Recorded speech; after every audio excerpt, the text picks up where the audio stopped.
Deep in Central Africa, rainforests are rapidly being destroyed. As the logs come out, the hunters move in.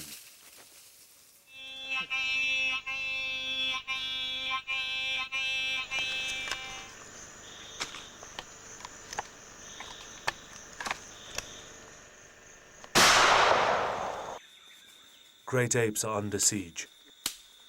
Chimpanzees and gorillas killed for meat. Orphaned infants smuggled to the Middle East, destined for short, miserable lives in deplorable conditions. It is illegal hunting and cross-border trade in endangered species, but authorities do little to stop it. Following a trail of evidence, investigators build a case against smugglers, buyers, and the government officials who protect them. The Cairo Connection. These chimpanzees are survivors. Deep in their forest habitat, each began its ordeal when its mother was shot and killed, then sold from one dealer to another, but rescued and brought here. Sweetwater's Chimpanzee Sanctuary in Kenya is a rescue center that cares for dozens of chimpanzees. A tiny fraction of the orphans resulting from an onslaught of hunting in Central Africa. This story begins here. In January 2005, these baby chimpanzees were confiscated at Nairobi airport after arriving on a flight from Cairo. 6 of them, together with 4 monkeys, were packed in a crate, stressed and dehydrated after being confined for days without food or water. One of them quickly died. The others were brought here to Sweetwater's and nursed back to health. X-rays reveal shotgun pellets lodged in their bodies. When they learned about this case, so many chimpanzees in one shipment, Karl and Jason Meir decided they had to know more, to find out where the crate came from, where it was going, and who was responsible for this. And, most critically, was this shipment only a small part of a larger black market trade in Africa's great apes? Karl and Jason were already deeply involved in the cause of saving these animals. Karl is an author and photographer for more than a decade.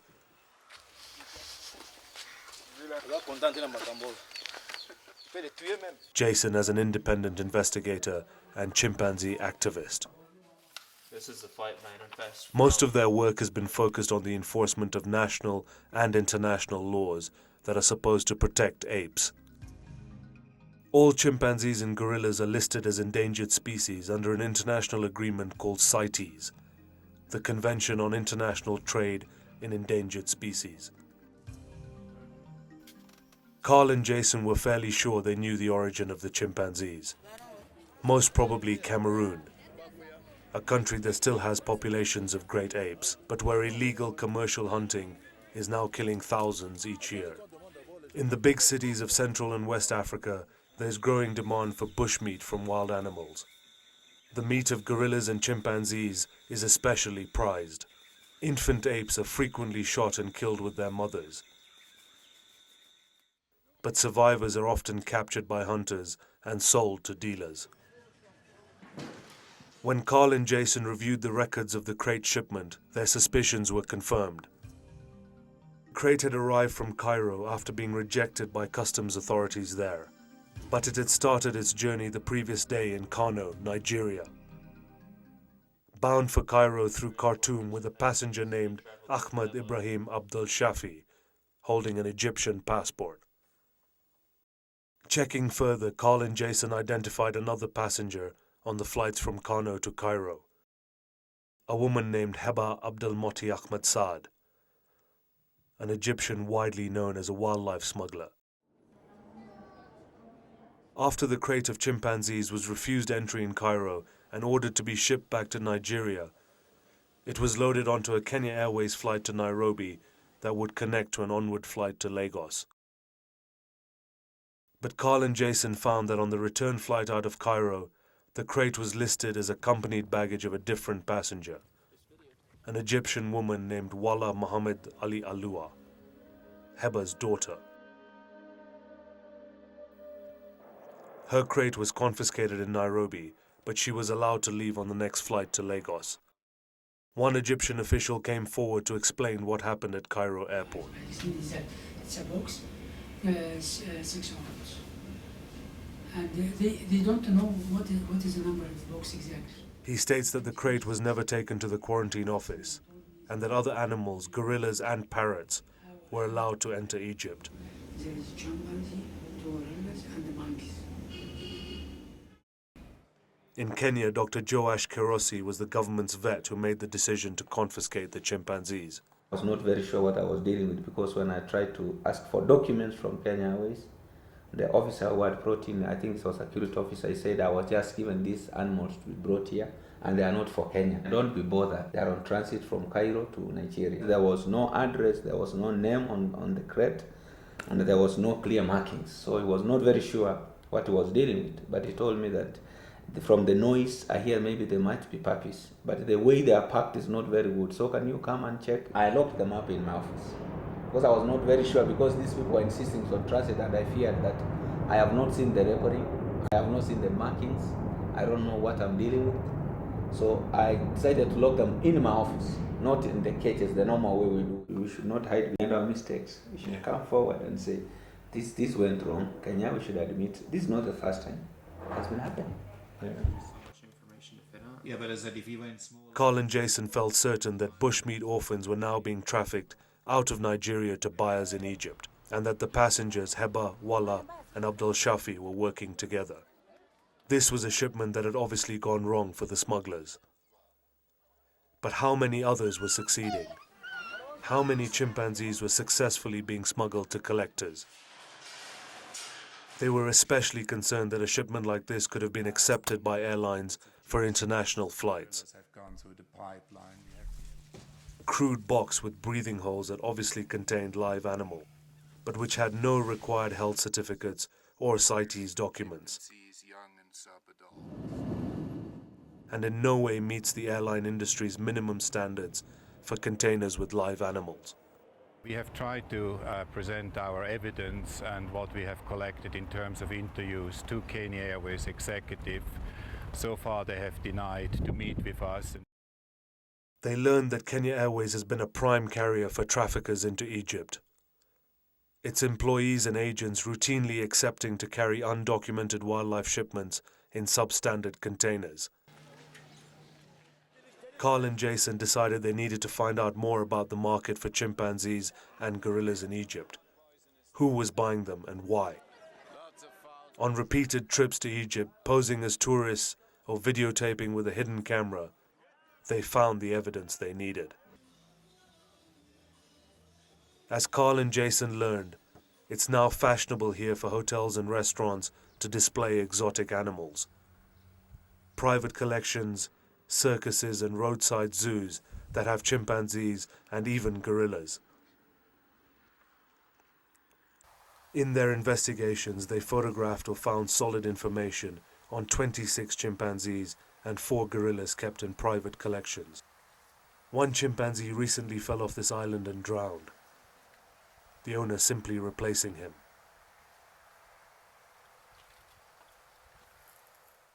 Next to a cage of snakes, another baby sits alone, miserable in a dark cave. We have another island, bigger one. Okay. So I collect 5-6 chimpanzees, I'll put it together. This is exactly what the owner has done. 2 more baby chimpanzees are now on display, having entered Egypt without CITES permits. We were last year in February and there was only 1 chimpanzee, and now it's mid-October and there's 2 more, small male and female. They said they came here just 1 month ago, but these are the 2 youngest chimpanzees we've seen so far in Egypt.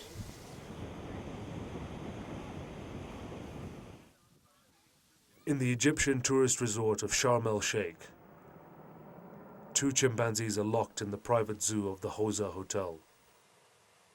One baby chimpanzee, barely a year old, sits alone in a dark cell, an object of amusement for visitors.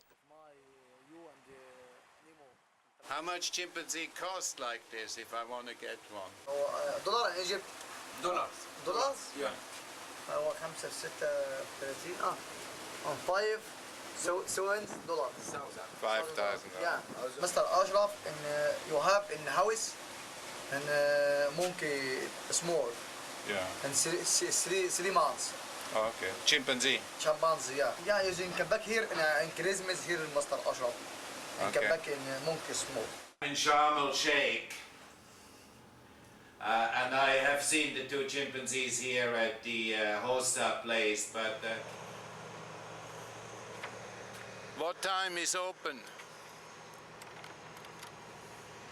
So definitely happening. They now have closed the zoo here at the hotel. Even the windows have been clogged up where the chimps are. They turned the power off in the room, so Immediately after Karl called the head of CITES in Egypt and reported the chimpanzees, he was told by the hotel that he would have to leave. Just returned to Cairo. Found all my spare film gone. Empty containers. Opened the camera. Film has been removed as well. So clearly, while I had a meeting with the manager last night, they went into my room and searched it, stole all the film, emptied the camera. The owner of the Tower Hotel, out of view behind this bricked wall and locked gates, hides a collection of endangered animals, including apes. 11 chimpanzees and 2 gorillas in deplorable conditions. This is one of the gorillas at this private zoo owned by Gamal Omar. He has another gorilla there, also an older female, and 11 chimpanzees, but this gorilla here is covered by a CITES permit. These 3 other chimpanzees, there's about 8 adults, and these 3 others are babies that had just come from the wild. They're all clinging to each other. They were said to be brought in also by this Dr. Abdel Shafi, so smuggled into the country in May of this year, and they're all in very bad condition. There you can see there's only cement and metal bar cages. They had no food or water. He is this connected man, and it's quite easy for them to cover this up. If he wants to smuggle in a gorilla, you speak to the CITES official and he writes a permit for you. There's nothing stopping this man from getting more. One of the local collaborators was able to get inside of this zoo and take some of these pictures. So we have pictures of 8 chimpanzees and 2 gorillas, but this was in early May. When Jason went back, the owner's son refused to let him take pictures or video footage, but claimed there were CITES permits for the 3 baby chimpanzees. Egyptian authorities were of little help. They confirmed that wealthy people bought apes on the black market, but filming permits were withheld, and they refused to give interviews on camera. He wants to see the permit. But anyway, let me do my bit now, because this might never end. We're outside the Ministry of Agriculture here. We finally got permission to film in the street, but supposedly that doesn't mean we can film interviews. Despite various meetings with various officials, including the minister, we have not managed so far to get anybody to agree to go on record on camera. Karl and Jason were now convinced that Egypt had developed a growing demand for great apes. A demand that would drive more hunters to kill mothers with infants, and would make it even more difficult to find effective ways to stop the bushmeat slaughter, and to save Africa's great apes from extinction in the wild. Back in Kenya, Karl and Jason searched through airline documents and confiscation reports. They found other trails of records showing repeated shipments of endangered apes to Cairo and elsewhere in the Middle East. Jason recalled reports of an incident in September 2001 when a chimpanzee and a gorilla were confiscated at Cairo's airport. Egyptian officials killed this chimpanzee and this gorilla by drowning them in a vat of chemicals, causing an international outcry. The records of the case showed that the animals had been brought to Cairo from Nigeria by an Egyptian woman named Rima Alua, yet another daughter of Heba involved in this gruesome trade. To Karl and Jason, it was clear that Heba was a central figure in the smuggling of apes to the Middle East. Karl, Mark Q.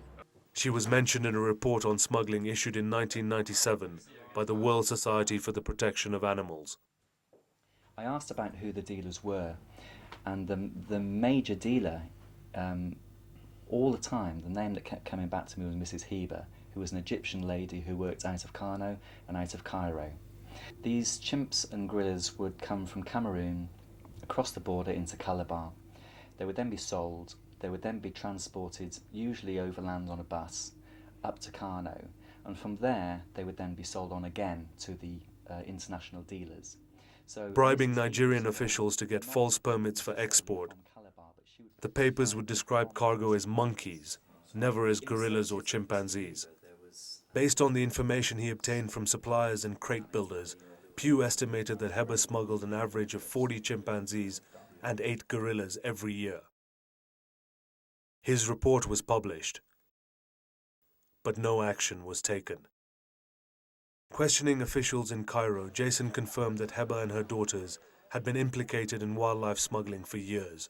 They both live with their mom, who is the main trafficker in apes operating in Africa.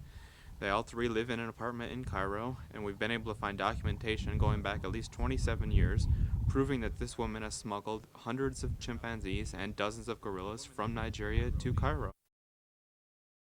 He also uncovered the identity of the man who had accompanied Heba on the flights from Nigeria to Cairo with the 6 chimpanzees.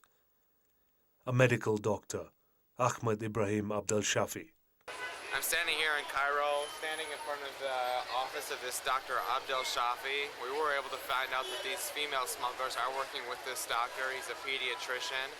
And there are repeated stories from Egyptian officials stating that he's using the chimpanzees for organ transplant research. And it is a pretty serious allegation, one which should require the Egyptian officials to look into it and, for the time being, at least to close down this clinic.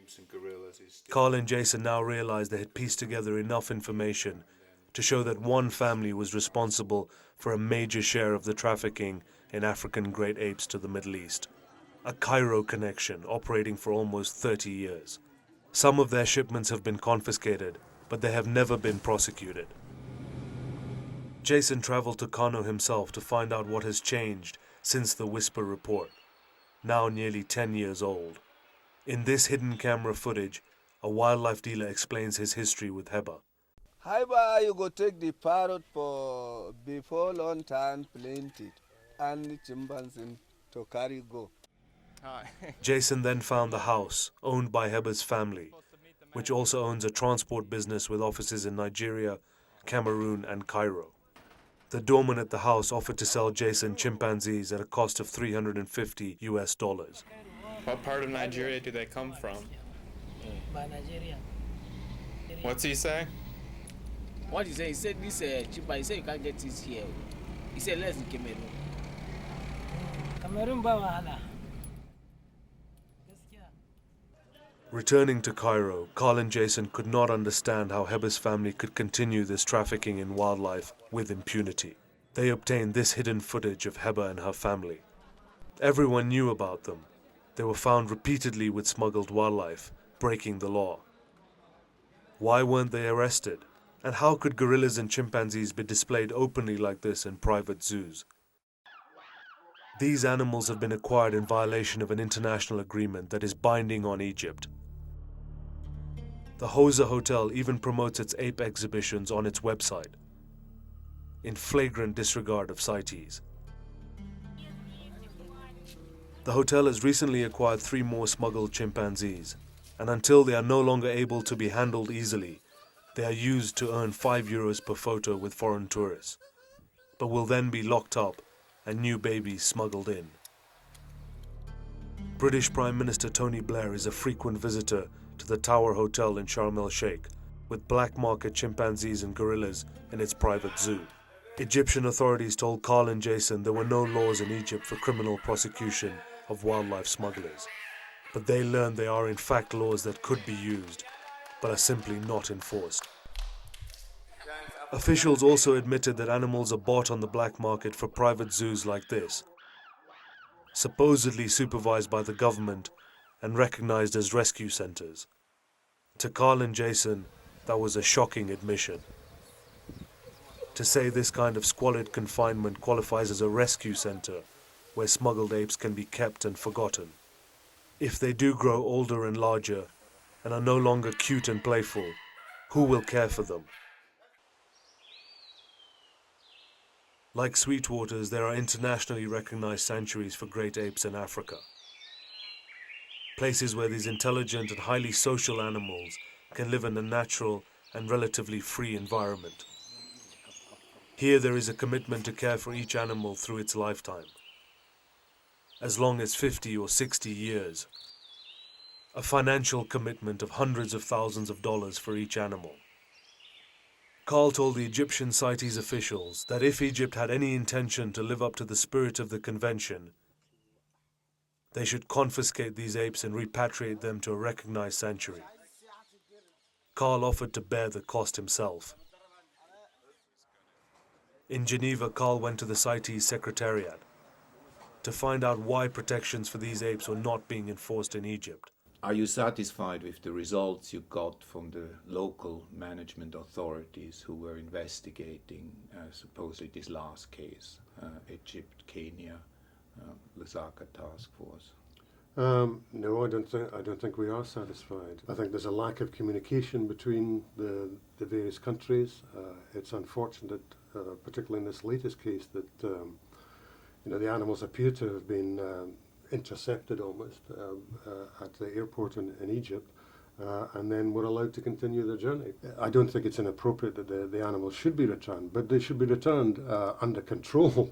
These countries and agencies have obligations under the convention. They should go and fulfill those obligations. He explained it was the responsibility of the Egyptian government to enforce the convention in its territory. But there are also cases that we see from time to time where it appears that animals are being removed from the wild almost to order for private collections. We don't have any minimum standards, for example, with rescue centres, because it's something that each country has to decide for itself. As Karl sees it, that's like asking the fox to guard the hen house. In a place where rich and influential people operate above the law, doing as they please with endangered species. CITES seems to work well when nations are committed to enforcing the law. But the reality is that in this secretariat, you have one individual that deals with enforcement of the convention. At each conference of the parties, we submit a budget where we are looking for additional staff. The parties have not responded in a positive fashion. They don't want to pay. Unfortunately, as I say, the reality is that most members of the public, most parliamentarians, don't appreciate just how serious wildlife crime can be. But in the most extreme cases, where nations refuse to cooperate, CITES seems powerless.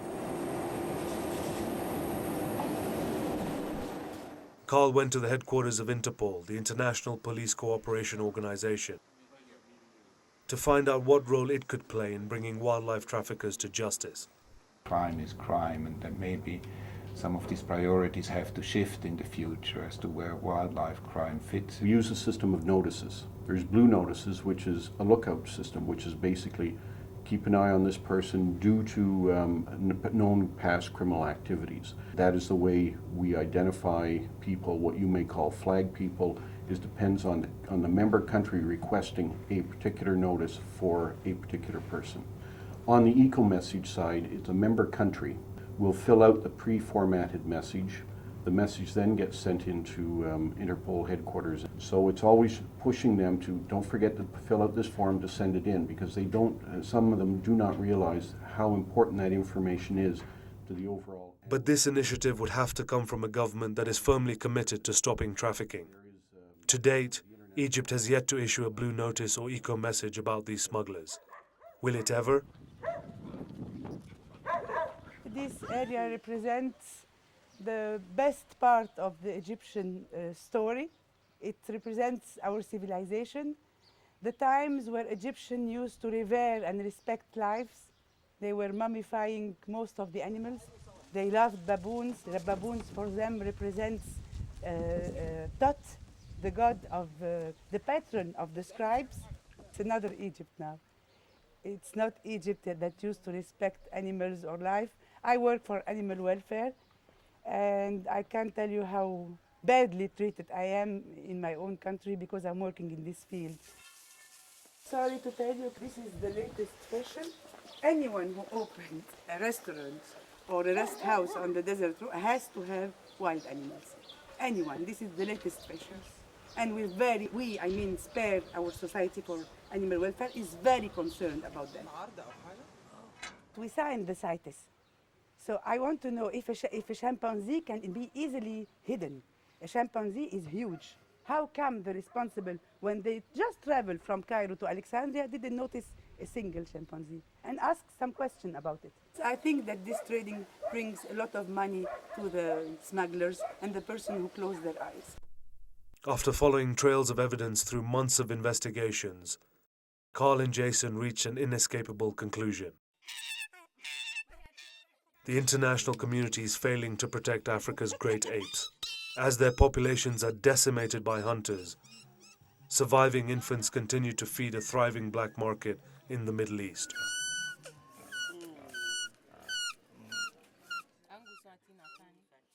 With hidden cameras, Egyptians working with Karl and Jason were recently able to find people offering smuggled chimpanzees for sale on the busy streets of Cairo. And from the national circus, which has a history of smuggling, major players in wildlife trafficking are still operating, now training another generation to take over.